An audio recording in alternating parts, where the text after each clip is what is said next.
Ang nakuha nating time slot is 12:32. Sasakyan nating train is Yufui no Mori. Doon sa kabilang side. Kabila ulit. Sasakyan natin siya guys and color pa siya ng damit ko. Etong blue na to, ako naglagay niyan. Naamoy ko parang itlog. Sabi umuusbo. May mga autumn foliage. Tapos tignan nyo guys, so yung color, pulang-pula na hot spring.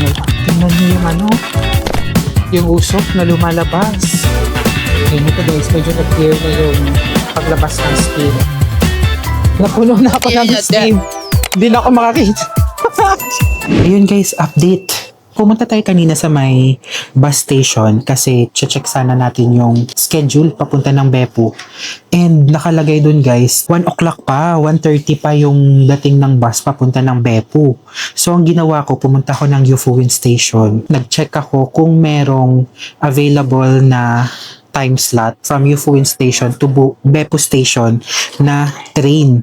And luckily guys, meron tayong nabook. Thank goodness. Ang nakuha nating time slot is 12:32 and dadating tayo doon ng 1:30. O diba guys, saktong-sakto kasi ang dapat na alis natin ng bus, kung magbabas tayo, ay yun yung mismong time ng dating natin dun sa Beppu. O diba guys, mas maganda talaga pag kumuha kayo ng JR Kyushu Pass. Kasi hindi na kayo magbabayad ng bus. And yun nga, swerte lang siguro tayo guys kasi may nakita tayong available. Kasi most of the time, sold out yan guys. Lalo na guys, yung sasakyan nating train is Yufui no Mori. Ang Yufui no Mori is isa siya sa mga scenic trains dito sa Kyushu area. So, ang swerte natin guys kasi masasakyan natin yung Yufui no Mori na train. And excited na ako. Dito ngayon ako naghihintay sa may waiting area. Actually, meron pang room dun sa loob, yung waiting room. Pero, dito muna ako umupo sa labas. Sa may waiting room, medyo mainit yun guys. May heater doon. And dito naman sa labas, malamig. Kasi malamig yung weather sa labas. And sabi, pila daw tayo mga 12:20. Mag-start na yung pagpila. Pumasok na tayo guys dito sa loob ng waiting room. And dito guys, may mga naka-display na mga artwork.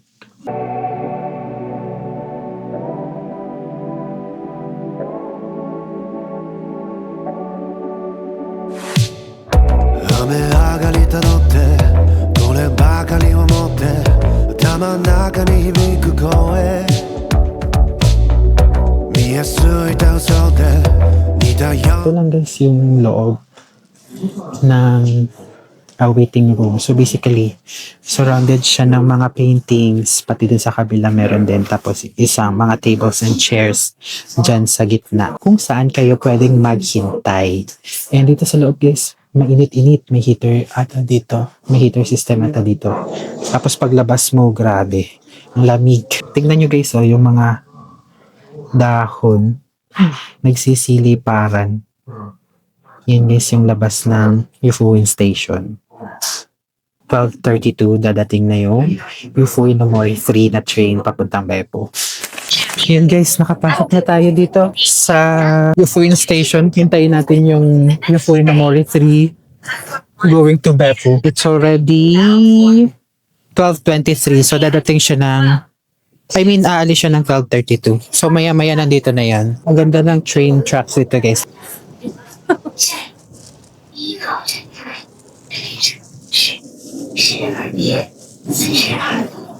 Dito sa kabilang side. Dito sa kabilang side. Kabila ulit. Yan na guys, dadating na.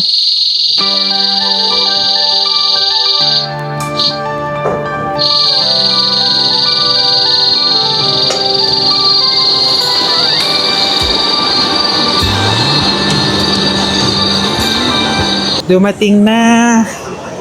Pasok na tayo guys. Dito tayo sa reserve seat. Car number 1, seat 9A. Yan guys yung itsura ng Yufui no Mori train. Masasakyan na natin siya. So excited. Nasasakyan na natin siya guys and kakolor pa siya ng damit ko. Kaya siguro tayo nabigyan ng slot or ng time para makasakay ng Euphoria no More kasi naka-green din ako. Pero hindi ako yung train. Yan, pilat na tayo dito guys. Nililinis pa yung train. Then, after malinis, pwede na tayo sumakay. Dito na tayo guys sa loob ng Euphoria no More 3 na train. And sakto guys, nandito tayo nakaupo sa car number 1 kung saan kita natin yung mismong driver. You know, yung sa unahan. I mean, kita talaga na, para kung baga nasa driver's seat tayo. Ganun. Parang tabi ng driver's seat. This is going to be a 1-hour ride going to Beppu. And it's the perfect time to take a rest muna. Buti na lang, no? Dami natin nakain doon kanina sa Euphoria. Hindi tayo magugutom while bumabiyahe papuntang Beppu. Hi guys, so after 1 hour, nandito na tayo ngayon sa Beppu Station and pumasok ako sa tourist information. Nagtanong ako kung meron silang mga stamps. So sabi wala silang official stamp dito, meron silang stamp for fun. So syempre hindi natin pinalagpas. Nag-stamp din tayo. Ito guys yung stamp here. Meron din dito na part kung saan pwede ka maglagay kung saan ka galing na country. And syempre tayo ay from the Philippines. Naglagay ako guys. Etong blue na to, ako naglagay niyan. Pag pumunta kayo ng Beppu next time, daan din kayo dito. Punuin natin yung Philippines. Kasi medyo madami-dami na din yung naglagay guys. So hintay lang tayo dito guys sa may bus station. Mag-check tayo kung anong bus ang sasakyan natin papunta ng Hells o Beppu. Ito guys ang itsura ng labas ng Beppu. So yun guys, check ko muna kung anong bus ang sasakyan natin para makapunta na tayo dun sa Beppu Jigoku. Guys, nakasakay ko ng bus and hinihintay lang natin na dumating tayo sa station ng Umi Jigokumai.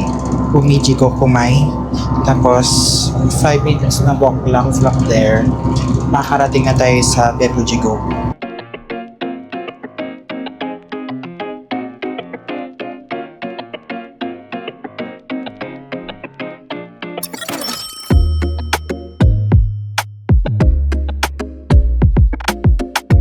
So ito guys, papunta na tayo ngayon sa Hells of Beppu. And madami naman guys, bus, city bus na pumupunta dito. Ito guys yung admission for Hells of Beppu. So pwede kang kumuha ng 500 lang for the entrance. And, pero hindi ka guys makakapasok sa 7 Hells. Kasi kung gusto nyo makita yung 7 Hells, ang price is 2,400 per person. And bibigyan kayo guys ng ticket for 7 Hells. Tapos yun yung parang pipitas-pitasin nyo. Tapos ihuhulog nyo doon as entrance. Meron dito guys, so nagbebenta sila ng ano ba to?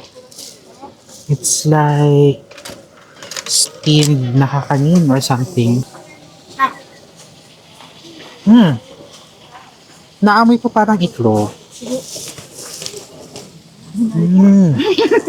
Itlog ang naamoy ko guys. Don't get it wrong guys. Yung sinasabi nilang hell, yun is yung parang hot spring. Kasi hindi siya hell like ano ha, like impyerno or ganon. Yung hell, parang ang translation nila dito is yung hot spring. So meron dito ang different stations of hot springs. And yun ang binayaran natin para ma-visit sila isa-isa. Makikita nyo guys yun, may mga steam na lumalabas. Oh, mainit talaga siya, Faye. Grabe, umuusbong. Yun, tapos ito guys yung itsura ng garden. Ang ganda! Grabe! Meron na agad dito sa labas na hot spring. Tingnan nyo yung ano, yung usok na lumalabas. And guys, hindi pa ito yung sa 7 hot springs. Siguro kung ang binayaran mo lang ay 500 yen, siguro ito yung mga makikita mo. Dito ka may access. Pero pag binayaran mo yung 7 Hells, yun yung makikita mo pa yung other spot. Tapos lumala yung nilabas na ano, puso. Tapos tignan nyo guys, so yung color, pulang-pula. Diba? It's reddish orange. Dito ata yung pasokan para makadaan dun sa kabila. Dito guys, sa dadaanan, shop siya. May mga plushie, Tapos yung mga pagkain din, may snacks. Pero mamaya na natin yan guys, tignan. Diretso tayo sa ating goal, which is yung mapuntahan yung mga health. Dito naman guys, color blue. Color blue naman yung color ng hot spring. Tignan nyo. Blue na blue naman siya. Di ba doon kanina sa unahan, color red? Ito naman, blue. Wow. Tapos dito may mga torii gates. So I guess yung papunta sa ibang hills, dito tayo dadaan.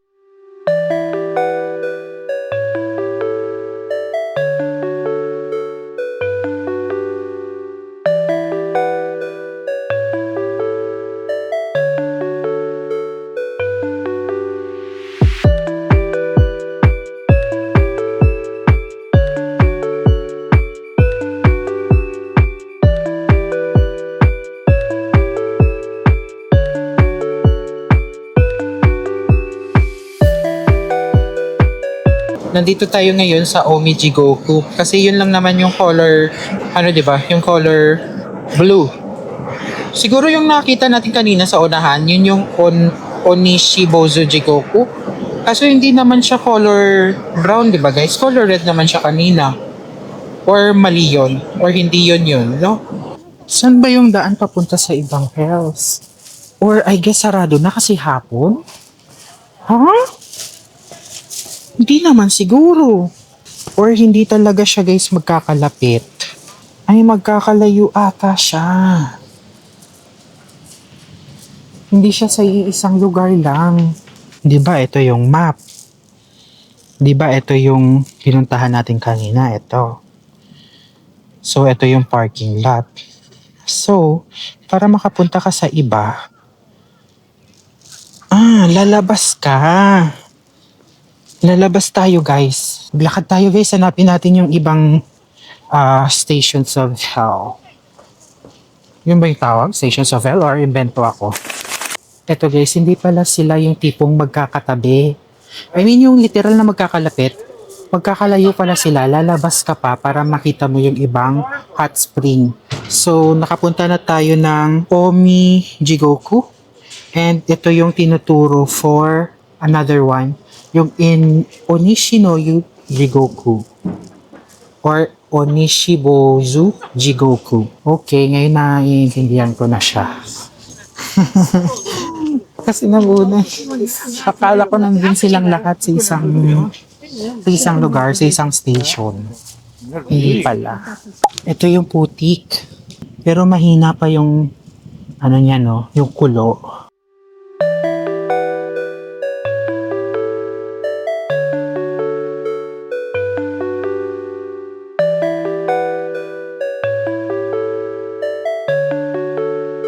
Ang tawag naman dito ay Onishibozu Jigoku. Yun daw yung tawag guys kasi yung kulo niya daw, it resembles a monk's head. Di ba alam niyo yung mga monks, kalbo. So tignan niyo yung parang binubuo nilang kulo. Parang ano daw. Yung nakikita nila parang it resembles daw yung mga bald head ng mga monks. Ayan. Grabe, ang ganda, no? Hindi siya ganun ka-steamy. Unlike dun sa una nating pinuntahan kanina. Parang medyo kalmado lang siya. Okay. So, ngayon ko lang guys na-gets, ano? Tignan nyo. Parang sequence pala siya. Tignan nyo guys. Ito, Omi Jigoku, yung una nating inistampan. Sunod, Onishibozu Jigoku. So, magkakasunod pala siya. So, right after nito, punta tayo ng Kamado Jigoku. Tapos dun sa Oniyama, Shiraike, Chinoike, and last yung Tatsumaki Jigoku. Ngayon, naintindihan ko na siya. Kanina kasi medyo naguguluhan ako. Sabi ko, ang hirap nila hanapin sa isang lugar, parang di ko mahanap. Hindi mo talaga sila mahanap sa isang lugar kasi hindi sila magkasama sa isang lugar. Sorry na guys, first time ko, please forgive me. Yan, ang ganda. Tataka kayo bakit ito yung monk yung nasa gitna. Kasi yun nga sinasabi ko kanina, yung buga ng hot spring. It resembles a monk's head. So, punta na tayo sa next, which is yung Kamado Jigoku. Dito tayo tinuturo ng Kamado, Oniyama, and Shiraike. So, dito, sundan lang natin yung arrows para hindi tayo ligaw dahil tayo ay ligawin. Tignan nyo guys, grabe yung usok dun. Kala mo naman may sunog eh. Madaming onsen guys dito sa Beppu kasi Beppu is the onsen capital of Japan. Dito na tayo guys sa pangatlo, which is yung Kamado Jigoku. So ang gagawin natin, mag-iiwan lang ulit tayo ng ticket dito sa entrance para makapasok tayo. So, punitin ko lang ulit yung ticket. Kamado Jigoku. Sa taas, si Kamado. Tapos, check lang din natin ulit yung hot spring nila dyan mamaya. Tsaka yung areas around dun, guys. Lilibutin natin yan. Tapos, guys, tingnan nyo yung nakalagay. 100 degrees Celsius. Grabe. Napakainit. Yan, ano. And, ito guys, yung itsura ng hot spring naman dito.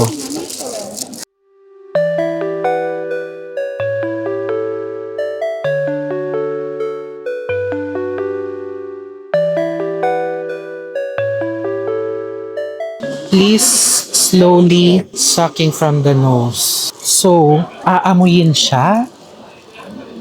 Oh. So, aamuyin natin siya guys. Tignan natin.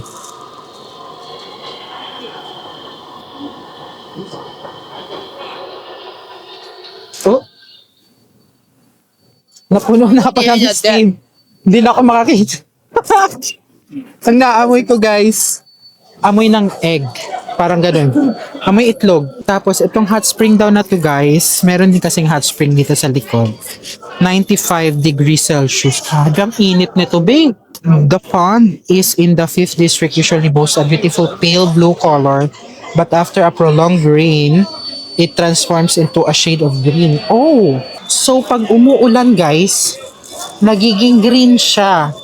Pero tignan mo siya ngayon dito. Ang color ay pale blue. Parang sky blue nga eh, no? What? Na-amaze ako, ang daming hot springs. Pero hindi ka pwedeng bumabad dyan, guys. Pag bumabad ka dyan, tanggal balak mo. Ito guys, bumili din tayo ng onsen egg. So pinakuluan ito sa mismong onsen. Kung tignan niyo guys, hindi siya color puti, color brown siya.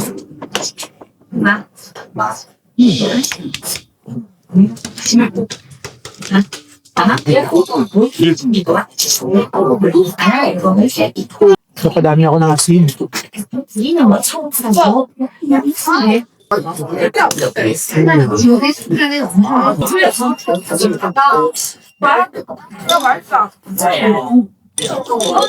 Sumimasen? Stamp po? Wait. Souvenir shop. Okay, arigatou gozaimasu. Guys, hindi ko sure kung makukomplete natin to kasi hapon na kasi. And alam mo yun, babalik pa tayo ng Hakata. Baka kasi maubusan tayo ng reserve seat. Baka mahirapan tayo bumalik ng Hakata. May flight pa tayo bukas. Abangan nyo guys bukas kung saan naman tayo. Kung napupunta natin guys bukas is it involves flight. So, hindi tayo uwi ng Pilipinas. Bukas yung malalaman kung saan prefecture tayo pupunta. Hawaii. Nakapasok na tayo sa Oniyama Jigoku. And dito sa likod ko, grabe yung kulo ng hot spring guys. Ito naman color green siya, no? Green and grabe. Dito pa lang alam mo ng sunog na sunog pag hinawakan mo yan. Tapos, dito sa likod ko, nandito sino ba to? Sorry, hindi kita kilala. Patawarin niyo po ako. Pero pipicturan po kita. Ayan, smile. Tapos, dito lang sa unahan, nandito yung stamp. So, pasok tayo sa loob. Mag-stamp tayo ng ating souvenir. Let's go. Oniyama Jigoku. Yeah. Okay, perfect. Mas ang daming crocodile, Di ko alam kung bakit dito sa spot na to, crocodiles yung naka-associate. Okay, grabe, ang laki. Ay, grabe. Pag kinain ka nito, guy, 2 meters long. Hindi, 5 meters long. Grabe. And I guess dito natin makikita yung mga actual na buhaya. Andito nga, okay, grabe, ang dami. Ayun o, kita nyo ba guys? Ayun, zoom ko. Ang daming buhaya, pero ayun o, ang laki. Gumagalaw. Grabe, nakakatakot. Ito na yung mga crocodile. Ang laki. Ayun o, sa baba. Kita nyo ba guys? Ayun o, nagpapahinga sa baba. Okay guys, totoo yan. Gumagalaw siya, be. Naku, pag kinain ka niyan talaga. Ang idea ko lang kung bakit may mga crocodiles dito, okay, grabe ang dami, is probably because ang mga crocodiles ay cold-blooded. Ang mga crocodiles daw ay cold-blooded kasi. So, they need heat to regulate their body temperature. Hindi ko din pwedeng ilapit yung camera ko. Alam mo na, baka biglang matrigger ganun. So, uuwi tayong hindi kompleto. So, hindi pwede guys. Behave tayo. Dito lang tayo sa, tingin-tingin lang tayo sa malayo. Kita ba guys, nagpapakulo sila ng pagkain sa steam. Sa steam mismo ng hot spring. Ang galing, di ba? Meron silang natural way of pag-steam ng mga pagkain nila. Ang amazing. Tapos after natin dito, meron pang 2 remaining na ano na lang, hot spring. Pero hindi ko sure kung malapit lang din sila dito. Pero tituturo kasi ng map, yung magkakalapit, yung Kamado, Oniyama, tsaka Shiraike. So hindi ko alam yung sa remaining na dalawa. So dito na tayo guys sa Shiraike. Tulog lang ulit natin yung ticket dito. Sa Bukana lang guys yung mismong stamp. Ayun. So, dito naman na area, color, medyo moss green.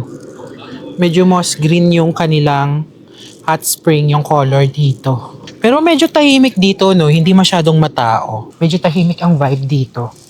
Unlike dun sa ibang pinuntahan natin, ang busy. Kasi siguro yun yung mga first spots or yung mga unang pinupuntahan ng mga hot spring. So parang dun lang sila. Pagdating ng siguro pang-4, pang-5, parang pagod na. Papahinga na lang kasi tapos na sila dun. Parang okay na sila dun sa first 2 or 3. Kaya siguro yung mga later on na mga hot springs hindi na masyado pinupuntahan. Feeling ko lang naman. Sa loob, ang unique naman dito guys, may carp sila. Carp naman ang peg dito. Yan, tignan nyo. May mga, hindi lang carp, kundi iba-ibang mga fish. Ang daming isda. Okay, ang laki. Catfish ata yan, di ba? Catfish yan. I think so. Ang laki. Dalawa pa sila, Tapos ito yung parang statue kanina sa labas. Carp ba yan, guys? Hindi ko din actually sure. Tapos, hello! Hala. Nag-hello ang pagong. Tapos, dito din, agay, mga piranha to, guys. Tignan nyo, tatahi-tahimik lang yung mga piranhang yan. Pero pag nilublog mo yung kamay mo dyan, tapos ka.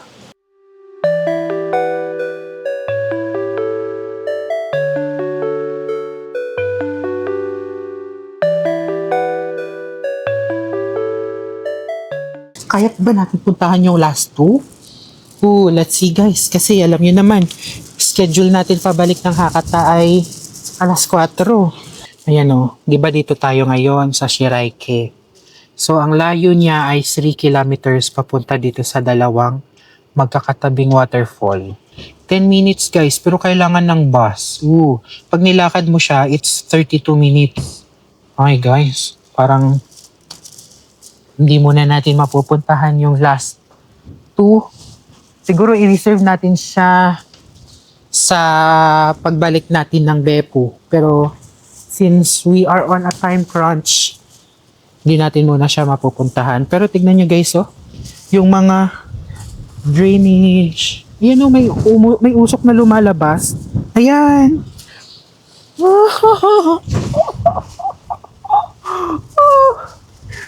Hindi na pa ako amazed na amazed. So yun guys, I think this sums up our Hells of Beppu trip.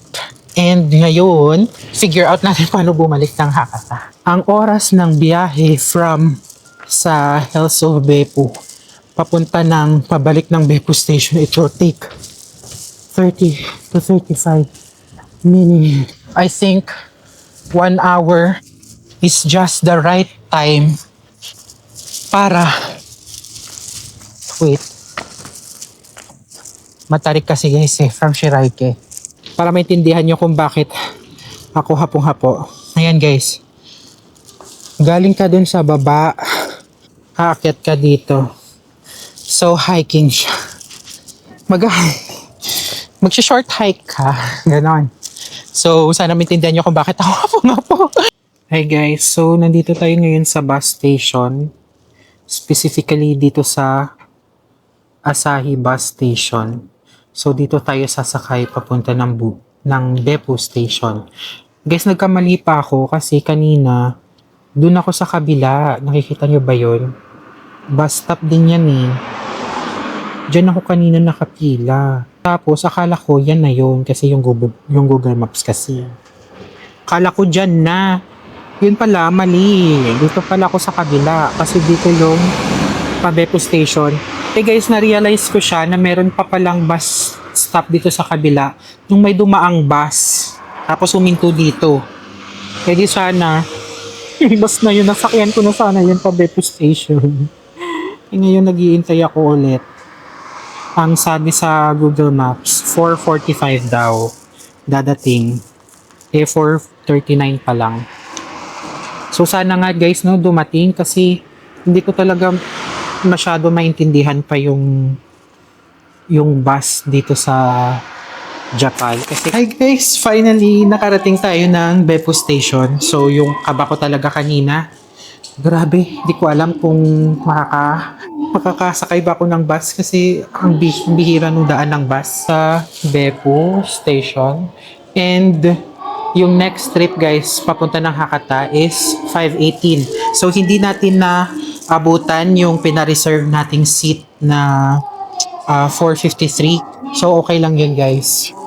Meron pa naman 7:18 truck number 4. And guys, yung nabook natin na Shurail Pass, meron lang pala siyang 5 times na seat reservation. So kung nagamit mo na yun lahat, ang magiging masasakyan mo na is non-reserved seats na. So yun guys, take it as a lesson na pag nag-book kayo ng JRQ Shurail Pass and nagpa-reserve kayo ng seats, dapat sure na kayo dun sa time and sa station na kung saan kayo pupunta or bababa. Kasi pag na-maximize nyo na yung 5 reservations, doon na kayo uupo sa non-reserved seats. So, either may chance yun guys na kayo ay tatayo. Lalo na pag punuan yung train, may possibility na magtatayo talaga kayo. From Beppu going to Hakata, we're hoping na sana hindi naman puno yung train. So, para kahit non-reserved seat tayo, makakaupo pa din tayo mamaya. So, let's see. Matagal din yung biyahe. Nabutin din tayo ng around 2 hours. Kasi guys, yung daan ng train is pataas. I mean, oo, pataas siya. Sa taas siya dadaan. Like, dadaanan natin yung Kita-Kyushu area. Ganun. Kasi kanina, from Hakata going to Yufuin, sa baba. Di ba dito yung Hakata? Tapos, bababa pa Yufuin. Tapos, nag-Beppu tayo. Tapos, from Beppu going to Hakata, pataas. Ganon. Gets nyo ba? Basta ganon. So, yun guys, update ko na lang kayo mamaya pagdating natin sa Hakata. Yun guys, nakarating tayo ng Hakata. Actually guys, kanina pa ako nakarating. It's already 11 o'clock na dito sa Japan. And dumating ako kanina guys sa Hakata mga 9 o'clock.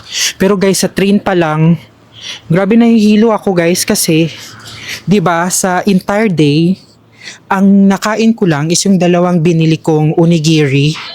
Tapos yung mga pinagkakakain natin sa Yufuin na tawag dito, yung mga croquette. Tapos yung egg lang and parang soda sa Beppo. Yun lang talaga guys yung nakain natin for the entire day. So pag uwi ko from Beppo to Hakata, sa train pa lang, nahilo na talaga ako guys. Pero tolerable naman yung hilo. Hindi naman to yung tipong parang migraine, hindi naman, thank goodness. May kasamang anxiety kasi nga 'di ba kwento ko guys dun sa may bus stop, dun sa may Beppo Station kanina, nagkamali-mali pa tayo to the point na nalagpasan tayo ng isang bus, tapos naghintay pa tayo ng ilang minutes ulit bago makarating yung bagong bus, tapos hinatid tayo sa Beppo Station. So yun na nga, pagdating ko ng Hakata, ang lamig pa guys, nanginginig talaga ako, like yung tipong 9 degrees. Like bumaba talaga yung temperature, 'di ba kagabi? Nasa 11 lang siya, tapos bumaba siya to 9. Nginig talaga ako guys. Buti na lang meron akong dalang jacket. Buti na lang talaga naisipan ko magdala ng jacket. Ako kung hindi, nginig-nginig.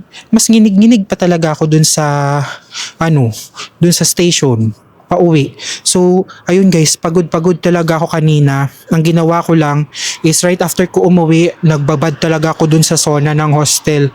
Nagbabad ako sa sauna, dun sa jacuzzi. Kasi ang init, nakaka-relax guys, nakakatanggal siya nung lamig-lamig. So, onsin ako nakalabas. And ngayon nakaramdam ulit ako ng gutom. So, ngayon guys, para convenient lang sa atin, dito lang ulit tayo kakain sa Matsuya. Yun guys, naka-order na tayo. Ang number natin is 173. So, piniprepare na siya doon. Hintayin na lang na tawagin tayo. Then, kunin natin doon. Gutom ako.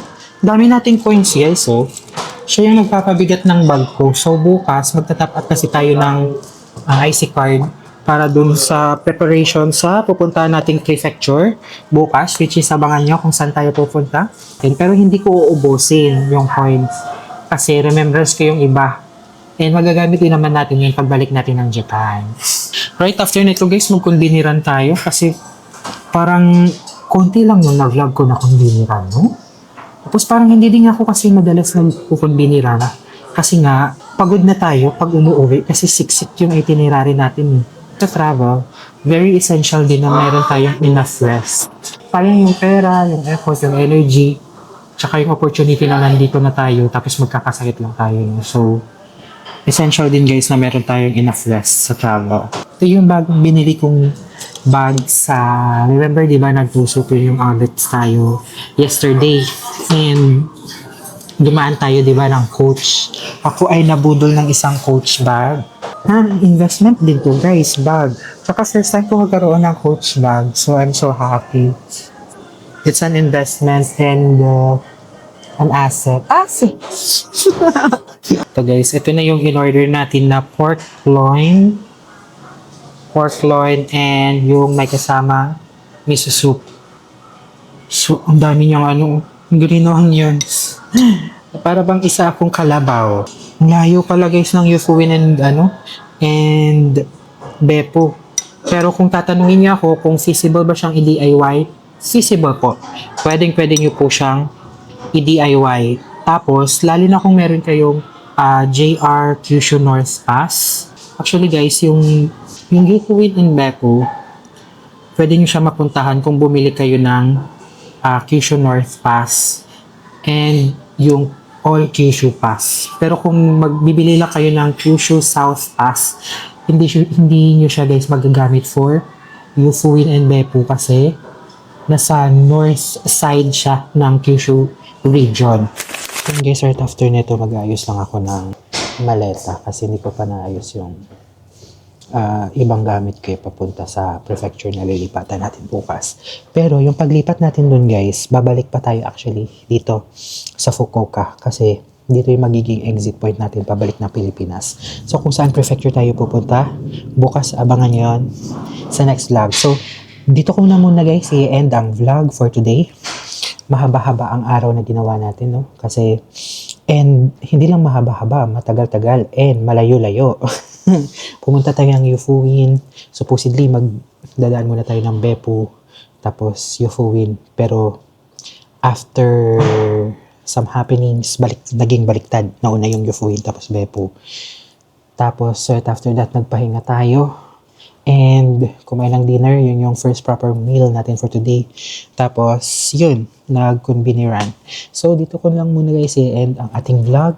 Don't forget to like, share, and subscribe to my YouTube channel kung napadaan kayo sa vlog ko and napasaya kayo ng aking vlog and naging informative ang aking vlog sa inyo. Please subscribe to my YouTube channel. Free lang naman guys ang pag-subscribe. Sige na.